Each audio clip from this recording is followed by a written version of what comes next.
Mr. Speaker, is freshman-elect Sarah McBride a man or a woman? Look, I'm not going to get into this. We welcome all new members with open arms who are duly elected representatives of the people. I believe it's a command that we treat all persons with dignity and respect, and we will. And I'm not going to engage in silly debates about this.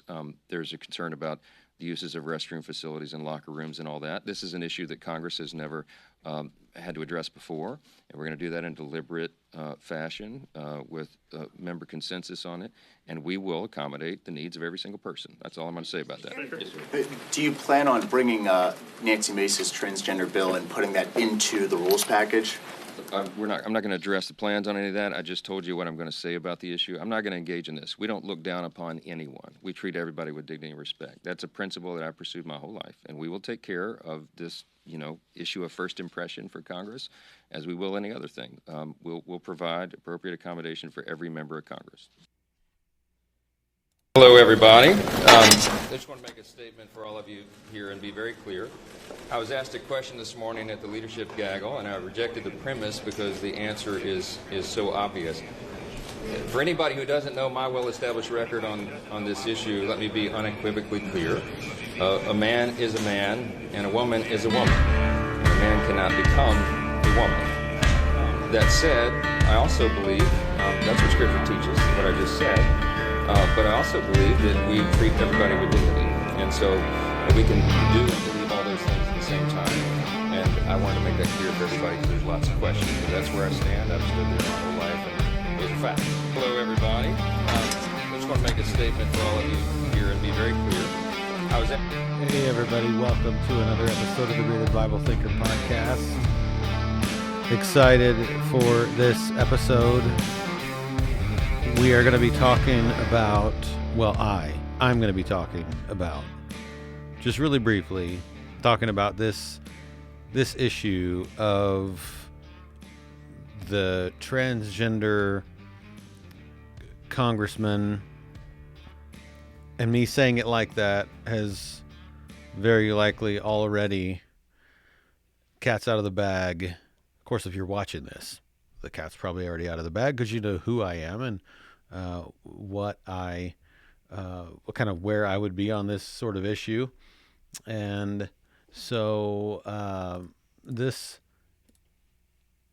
I know,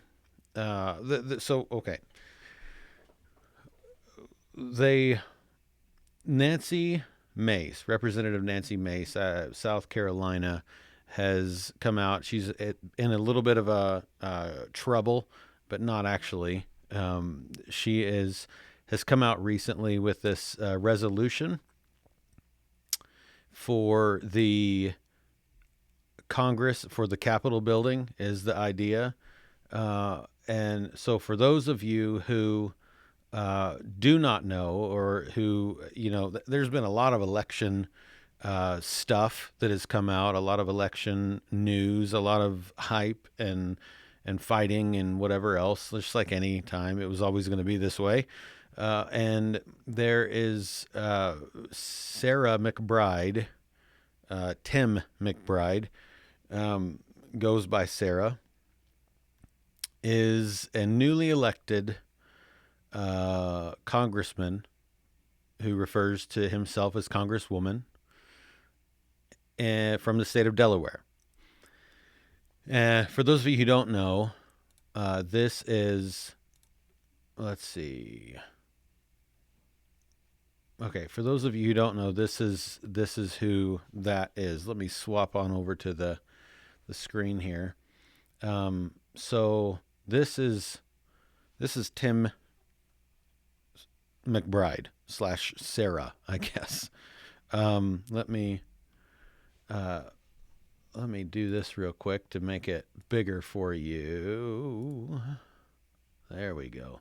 Okay, so this is the headline, right? Trans Congresswoman Sarah McBride, it says, blasts Republicans after proposal that would block her from using women's bathroom on Capitol Hill. So this is it's making quite the little, let's hop in the octagon and go at it kind of a thing for everyone. So Tim McBride, who believes that he is a woman, it was elected, and the first transgender person, this is the celebration, right, is the first transgender person elected to Congress, and comes from the state of Delaware. And Nancy Mace has, she has come out with this big, let's see, where is it? There we go. She's come out with this resolution. And the resolution states this. Says resolution prohibiting members, officers, and employees of the House from using single-sex facilities other than those corresponding to their biological sex, and for other purposes. Whereas allowing biological males into single-sex facilities, such as restrooms, locker rooms, and changing rooms designed for women, jeopardizes the safety and dignity of members, officers, and employees of the House who are female. Now, therefore, be it resolved.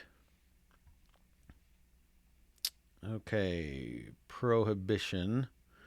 A member, delegate, resident, commissioner, officer, or employee. So this is the actual rule that she's proposing. A member, delegate, resident, commissioner, officer, or employee of the House may not use a single-sex facility, including a restroom, changing room, or locker room, in the Capitol or House office buildings other than those corresponding to the biological sex of such an individual. Enforcement. The Sergeant at Arms of the House of Representatives is charged with enforcement of the prohibition under subsection A. Okay, so that's the resolution. I don't think it's even gone anywhere yet. It's just something that she's come up with and is coming out with. She has some. So she said in an interview, I think I can find that interview because let's see, where in the world? Why is it doing that? There we go. She said in this interview that, here we go. This is the interview. Let's listen to it real quick. Banning women from using. 100%, yes. My question to you And is, it doesn't go far enough. I'll be filing more bills. you have said that it was. Okay, so there, she says a couple of words here, so I just want you to know ahead of time. I don't have time to edit it out or whatever, but just there are going to be a couple of words said that are a little crass. Created in response to Congresswoman-elect McBride. 100%. And But should legislation be created targeted at one specific person? It doesn't mention anyone in the legislation, but You've said it was aimed at her. No, I have said it's a result of this. I'm not going to allow biological men into women's private spaces. I will stand in the brink and stand in the way of anyone on the radical left who thinks that it's okay for a penis to be in a women's locker room or a bathroom or a changing room. Hell no. I am not going to stand for it. And the Speaker said it would be in the House rules package. If it's not, I will be ready with a motion, a privileged motion to force a vote on this. This is not okay. I'm a survivor of rape. I'm a survivor of sexual abuse. And I'm not going to allow any man in any female private spaces. Now, Speaker. End of story. And by the way, I'm getting death threats from men pretending to be women. Why is it that these crazy people, the insanity, the radical left, are willing to kill women over a man's right to be in a women's restroom? Speaker Johnson has said he wants to treat every new member with the words dignity and respect. Forcing this congressperson to go into a male restroom, is that dignity and respect? Forcing women to share private spaces with men is not dignity and not respect. And I'm absolutely going to stand in the way of anyone who thinks it's okay for a man to be in our locker room, in our changing rooms, in our dressing rooms, in women's bathrooms. And in fact, if you agree with that, you're crazy, because that's not okay. It's not okay. Congresswoman, Thank you, Congresswoman. We're going to. Okay, so I'm just going to stop it there. So there were a couple of things there. On the one hand, you have something that's worth noting. So I just recorded an episode with Michael, the Honest Youth Pastor, of the Babbling Pastors podcast this morning, and we talked about this a little bit, this particular clip. And one of the things that I think is worth noting and worth talking about and worth emulating, frankly, is that she didn't give that idea the time of day. And I think more Christians ought to do this. I understand the heart behind the pronoun politeness, or whatever it's called, pronoun hospitality. There you go. And that's just a phrase that's used to, if I decide that I'm a girl and I want you to call me her, it would be polite for you to just oblige, right? Like, so that's pronoun hospitality. I understand the heart of many behind that kind of thinking is that, look, we don't want to just flip the off switch. We don't want to build a big wall on the border that will keep us from being able to engage with these folks with the gospel. And so in an effort to continue in conversation with this person, I will indulge for the time being so that we can get to the truth and so that we can work toward that with them. So I and you can correct me if I'm wrong, if that's not the motive, but it seems to me, and what I've seen, that that's kind of the motive behind pronoun hospitality is that we want to engage people with the gospel, and to do that, you have to keep the conversation going.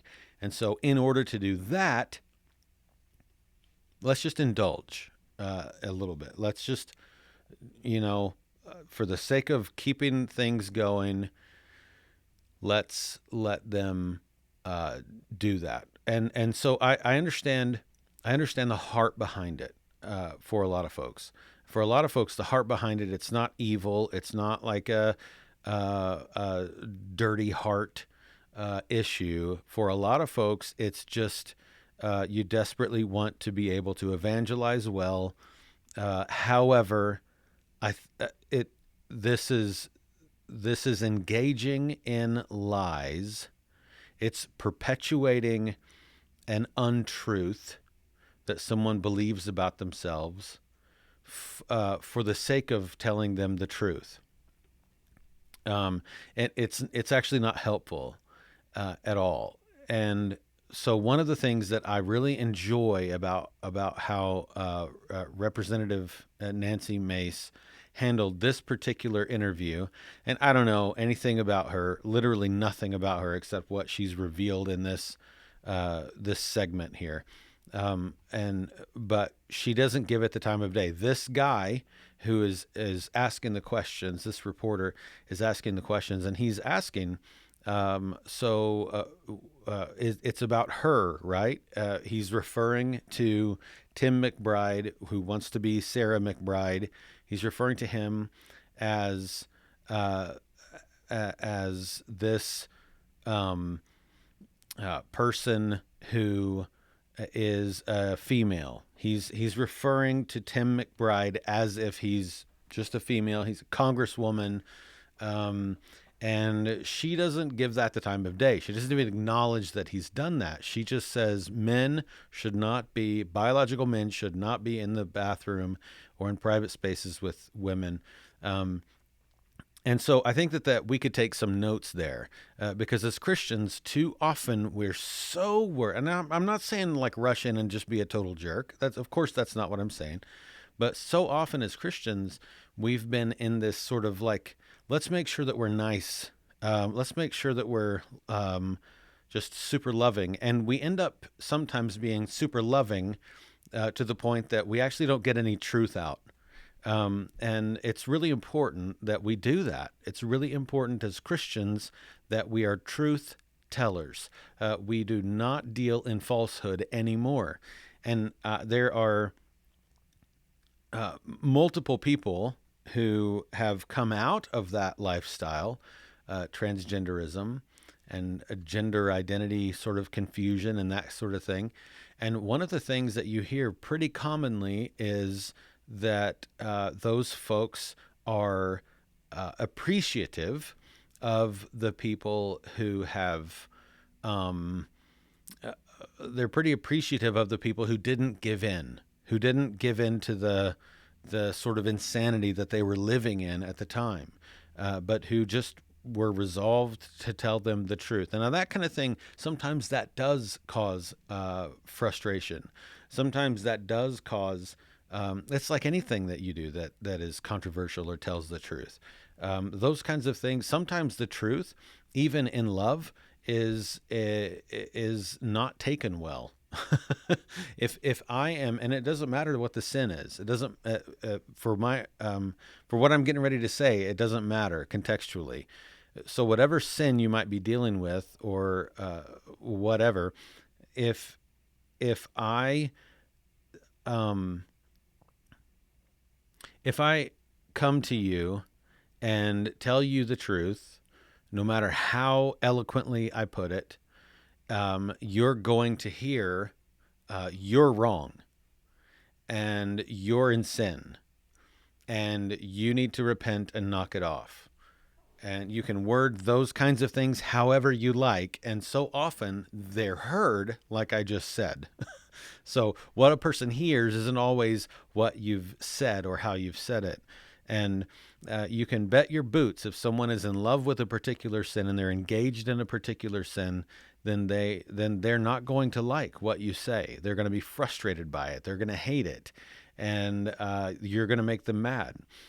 You actually can't proclaim the gospel of Jesus Christ on a regular basis in all contexts without offending someone. It's going to happen. Now, does this mean we need to rush off and begin to offend people as much as we can? Of course not. Of course that's not what it means. Does it mean that we need to make sure that we're loving and rude? Of course not. That's ludicrous. It doesn't even make any sense, right? We do need to strive as Christians to be loving when we present things to folks, when we present truth to folks. However, we also need to ensure that we're presenting truth to folks, right? You don't it's a good tactic. Okay, it's a good tactic what she did by just ignoring the premise altogether. That she didn't try to argue back. She didn't try to say, no, you called him a her. That's not right. She didn't engage in that. Because it's such an obvious, goofy thing to say, she just ignored that he said it because it's ludicrous. So she just ignores that he said that and begins to refer in a truthful way that males should not be in female private spaces with them, which is true. That's just true. So I want us to hear this really quickly. This is a video from Tim McBride, and let me go over to that screen again here. To Tim McBride this is a video of him in a press conference. So. On C-SPAN talking about some things. So let's listen to this a little bit. Let's be clear. The party that was focused on culture wars, the party that was focused on trans people, was the Republican Party. It was Donald Trump. It was the $100 million, $200 million that they spent on television ads. But I want to be clear, I do not believe, from what I've seen in Delaware, that voters in my state were responding to those attacks. Obviously Delaware is not. in the Philadelphia media market, so we were seeing those ads that Donald Trump clearly prioritized and focused in with regard to the culture wars. What I was hearing from voters across the state of Delaware, my district is urban, suburban, and rural. It looks like America. And what I was hearing was not the ads that Donald Trump was putting on the air. What I was hearing from folks is the need to build an economy that works for everyone. What I was hearing was that the American dream is increasingly unaffordable and inaccessible. What I was hearing was that we need to guarantee affordable health care, housing, and child care for every person in this state and in this country. That's what I was hearing. That's what I was campaigning on. I didn't run on my identity, but my identity was not a secret. And in a state where 2/3 of the voters are in the Philadelphia media market, with a trans candidate on the ballot statewide, that candidate not only performed on par with other Democrats, but had the highest percentage of any Democrat running for major statewide office in Delaware this cycle. And so I think what we have to all recognize here is that when a politician tries to take an issue that impacts a handful of people in a handful of states and turn it into the most important issue in an election, everyone has to ask why. And the answer to that question is that Donald Trump was trying to divide and distract from the fact that he has absolutely no policy solutions for the issues that are actually keeping voters up at night, the issues that I was hearing about on the campaign trail. And I think we have to be crystal clear as we move forward that we are going to call out the hypocrisy of Donald Trump, of disingenuously claiming that he is a fighter for working people when his agenda is pro-higher cost. Okay, that's enough. That was almost the end of it anyway. This is so that video is there were a lot of things wrong with that. I'm not going to get into all of it, but there were definitely a lot of things wrong with that. And among the top of that, I think, is this idea. So how did she see it even happened to me? How did he say it? Okay, here we go.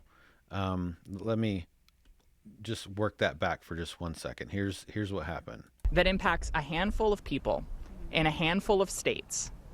I think what we have to all recognize here, okay, listen to this, is that when a politician tries to take an issue that impacts a handful of people in a handful of states and turn it into the most important issue in an election, everyone has to ask why.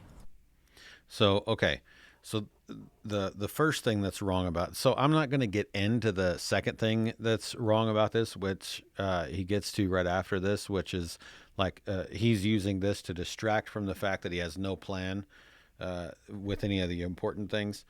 I think that's obviously goofy. There's a reason that he won like he did.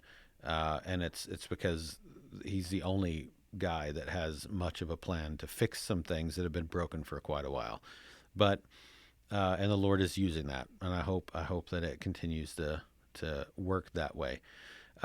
However, the first thing that's wrong with this is this assumption that transgenderism is something that affects a handful of people in a handful of states. So it's not that big of a deal. It's not a nationwide situation. Okay. And it actually doesn't, that's ludicrous that it only affects a handful of people in a handful of states. It's much wider spread than that. It's a much bigger deal than that. The amount of people that are affected by this it's astronomical, and it's growing because your kids in school are being subjected to all sorts of this nonsense. And everyone in every work environment that is having to go along with the lie that a male is now all of a sudden a female, or vice versa, is affected by this, because there are plenty of people now who are in their secular work, whatever the job might be, that are forced to choose between keeping their job or staying in good standing at work and promulgating this lie, moving this lie further forward. So you have to use the sometimes invented pronouns that aren't even words, or you can leave, or you can get that mark on your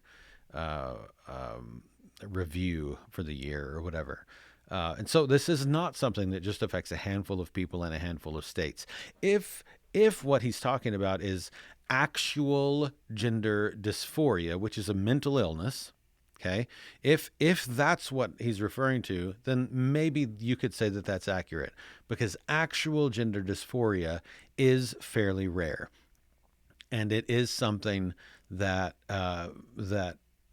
is a mental illness that can be worked around. But you know what you say, what you don't say to someone with schizophrenia, you don't say, "Oh yeah, that alien is pretty, bro." You don't indulge in the stuff that's being talked about. You don't indulge in the crazy that's happening and coming from that person's mouth. It's not helpful for them to affirm the lies.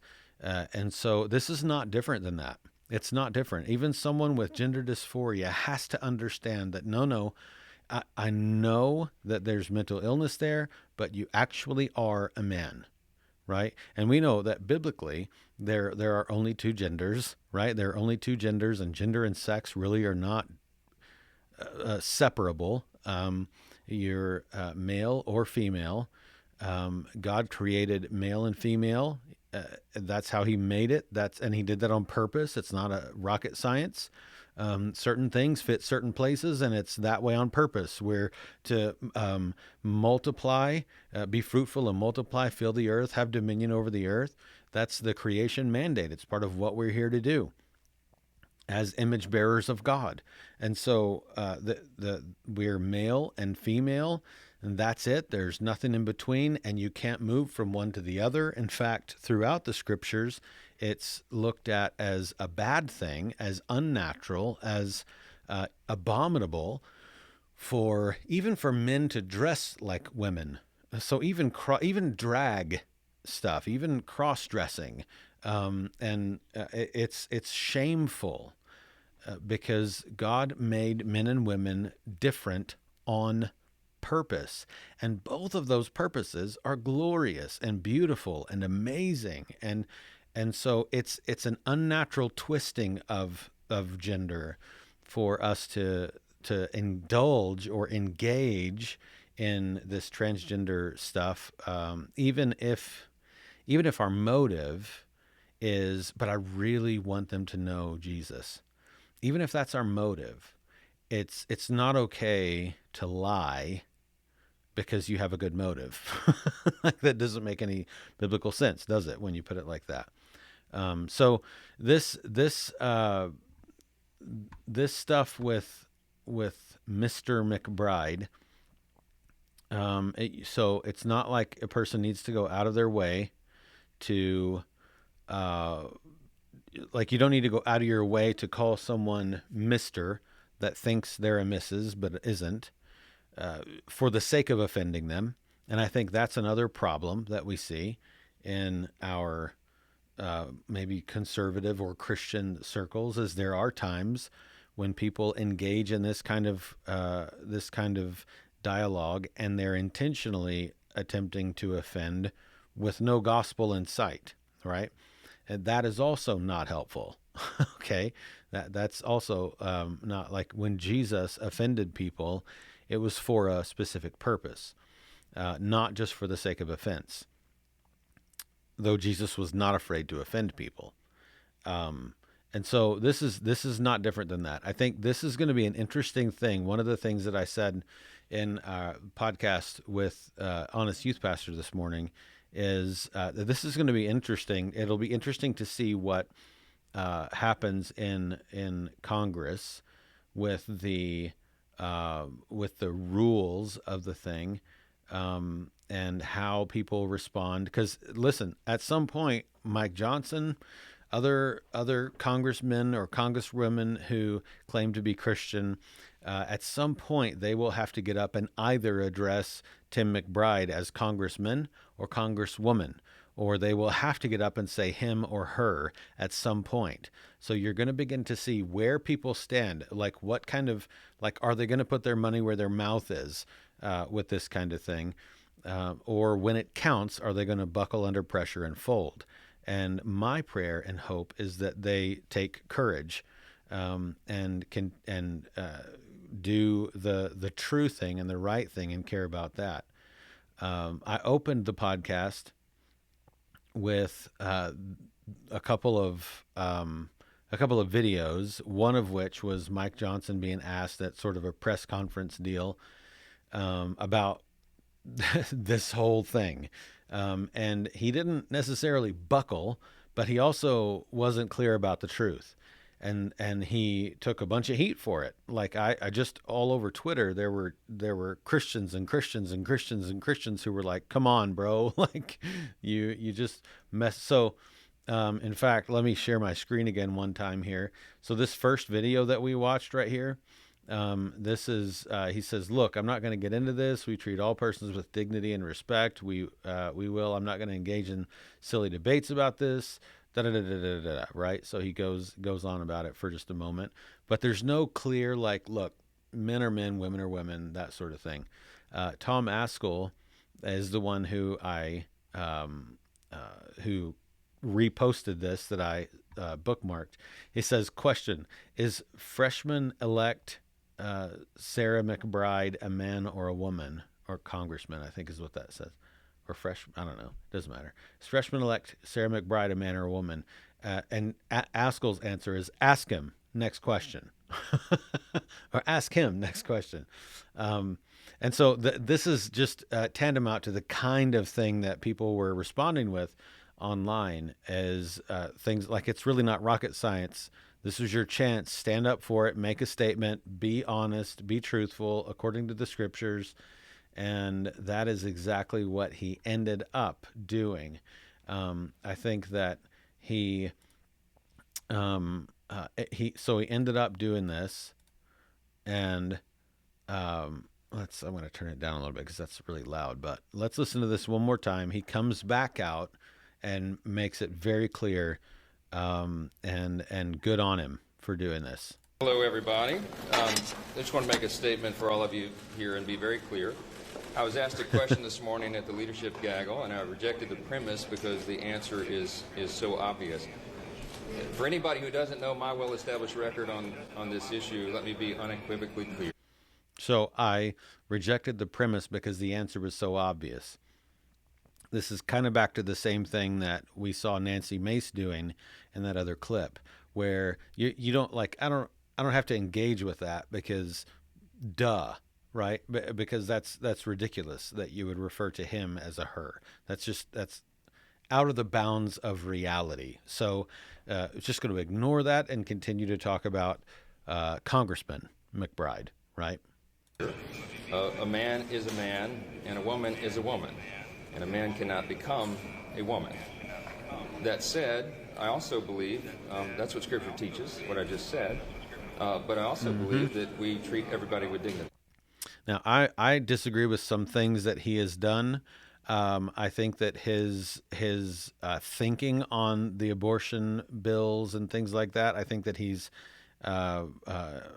has made some particular decisions that he will have to answer for before God, because more children maybe are dead in the womb because of pressure from Mike Johnson to kill certain bills that took place or that were working on being put through in some states, like abolition bills.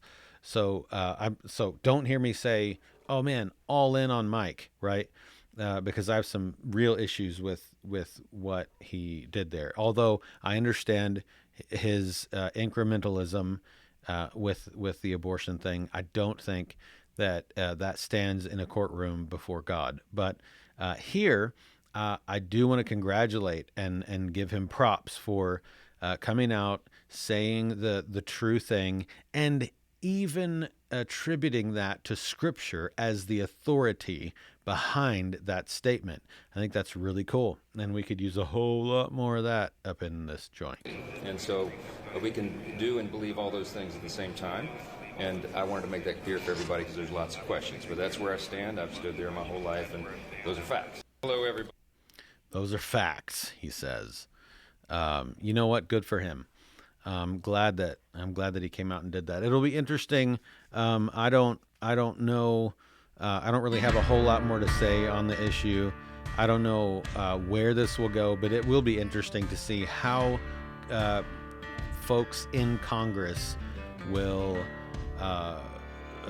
react and act when it comes to this transgender thing, now that it's literally at their doorstep.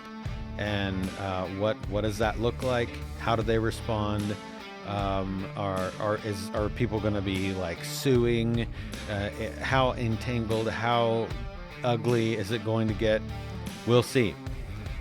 It'll be interesting, especially given all of the promises and stuff that Donald Trump and others are making about transgenderism and laws and those kinds of things. So, but that's another podcast. For right now, thanks for watching, thanks for listening, and I hope to see you again on the flip side.